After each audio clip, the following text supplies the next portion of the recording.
What's up, guys? I'm Taylor with TK Disc Golf, and Axiom Discs has finally answered the prayers of a lot of us Gyro fans. The Electron Envy is finally here and set to release on November 20th of 2017. And as you can see, this medium one here has got a cool two-tone color shift to the stamp, so that's neat to see. And this soft one's probably my favorite of the bunch. It's got a nice blue rim, blue stamp with an orange core, nice complementary colors, and just as soft as ever. No different than like an Electron Soft Atom.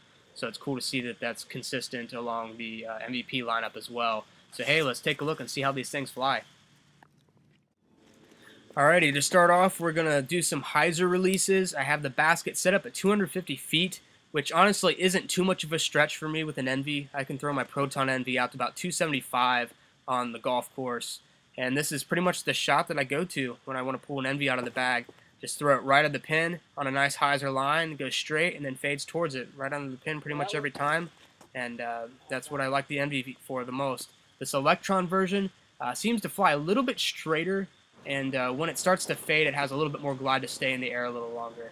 My Proton Envy likes to drop a little quicker towards the end, but overall, it's a nice incentive of throwing the Electron Envy. And that last one actually hit the pin, so that was 3 points in horseshoes.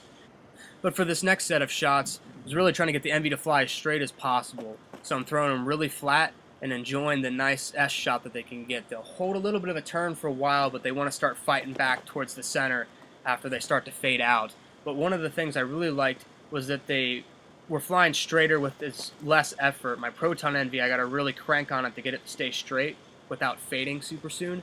But the Electron version's able to stay straighter for a little bit longer with less effort, so that was neat to see. And lastly, I really like to throw this shot off the tee as well. It's the anhyzer with the Envy. Throw them on a nice anhyzer and you commit to the power, and they can hold a nice left to right turn pretty much the entire way to the ground, but they pan out very nice because of that stability on them, and can get a really cool flex shot. It's very helpful in the woods, but also if you just got to get around a random tree that's in the middle of the fairway, you can do that as well.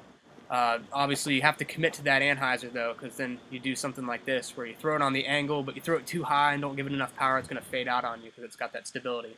And lastly, we got some putting. Obviously, I'm not a dominant putter with the Envy. I putt with Electron Ions, which are a little bit straighter, deeper rim, and mine are really beat in, so they're very straight out of my hand, whereas these Envies, they want to go straight and then start fading almost instantly out of my hand just with my putting style. So it took a little bit of getting used to. I had to aim a little bit to the on the right chain length, and then by the time they got to the basket, they were fading to center for me. Overall, good putter for putting, but just not my forte. I like the Ions better. I don't plan on switching my putters. But anyway, thank you guys for watching our review of the Electron Envy. Very, very excited to see how these beat in over time. So hopefully you guys can pick one of these up on release day, and don't forget to subscribe and stay up to date on all of our review videos. We got more to come. Thanks for watching.